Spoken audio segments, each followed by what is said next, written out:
I'm Tracy Baxter with today's Record Newswatch. The weekend has gotten off to a violent start in the city of Newburgh with news that a man has been stabbed to death in broad daylight. The victim, a young man reportedly in his early 20s, was found stabbed to death shortly before 1 p.m. in an area of 3rd Street between City Terrace and Carpenter Avenue. The victim, who had not yet been identified, was rushed to St. Luke's Cornwall Hospital, where he was pronounced dead. Police had cordoned off the area as the search began for the attacker. Keep checking back here at Record Online for updated information on this breaking story. Sullivan County Sheriff Michael Schiff says he's been put in a desperate position at a time when his department continues to get a flood of calls reporting burglary incidents.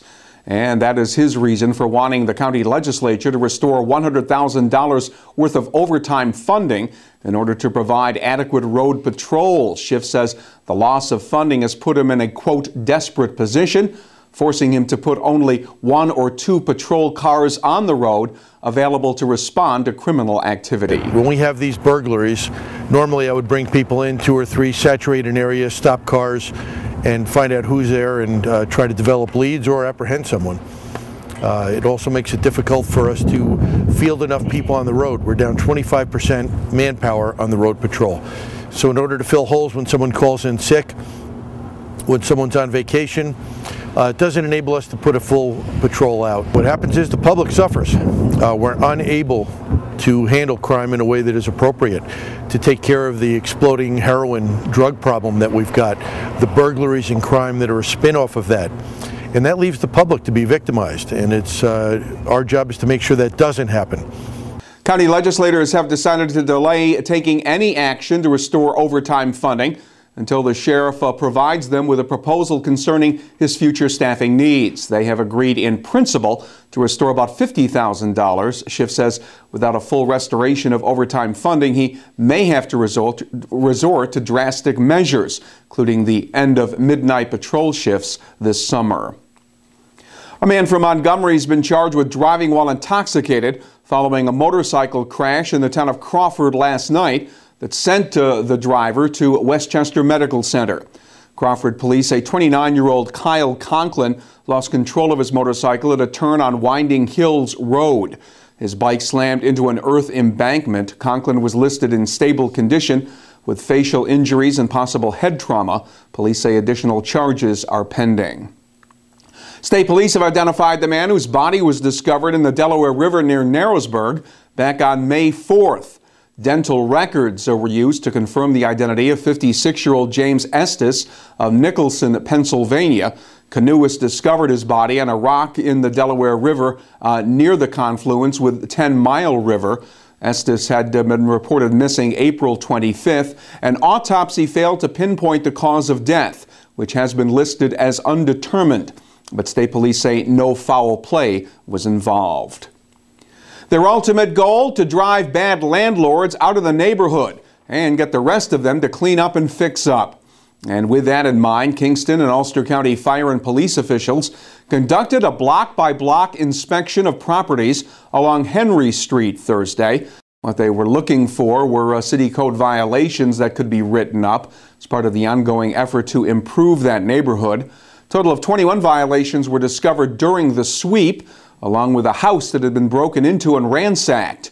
Kingston Fire Chief John Reinhardt said their inspection was encouraging, since the 21 violations were much fewer than what they would have found in that 5-block area 5 years ago.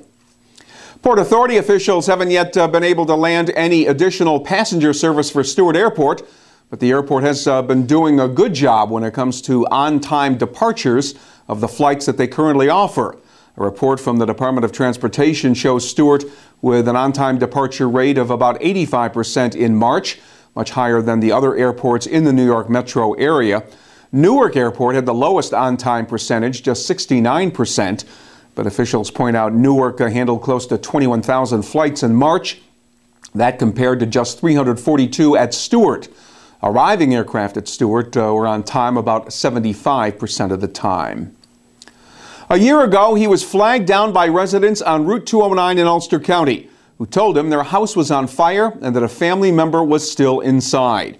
State Trooper Joseph Blankner rushed through the smoke and flames and into the burning house, where he rescued the person from a second-floor bedroom. For that act of heroism, Trooper Blankner received a special commendation during yesterday's 37th Annual State Police Awards Day ceremony held at the State Police Academy in Albany. Trooper Blankner was one of 23 individuals to be honored for selfless acts of courage and extraordinary commitment to the communities they serve. 3, 2, 1, no! And they were hoping their creations would take flight. Today, aviation students at Ulster BOCES teamed up with students with the BOCES Computer Design Manufacturing Technology program for a rocket launch, the culmination of their collaborative project that has been on the drawing board for weeks. To build their rockets, aviation students contributed aerodynamics information, while the students in the CDM program helped out with the design, manufacture, and assembly of the rockets. Today, the students tested their work, and by all accounts, looks like at least some of them deserve an A. The first half of the weekend should feature some nice May weather. The second half, not so much. Saturday will be partly sunny and pleasant, with the highs in the low 70s. Clouds move in on Sunday, bringing with them a few showers. Temperatures are expected to top out in the 70 to 75 degree range. For news you can use, pick up the weekend editions of the Times-Herald Record and stay connected to all that is happening all weekend long right here at Record Online. For Record Newswatch, I'm Tracy Baxter.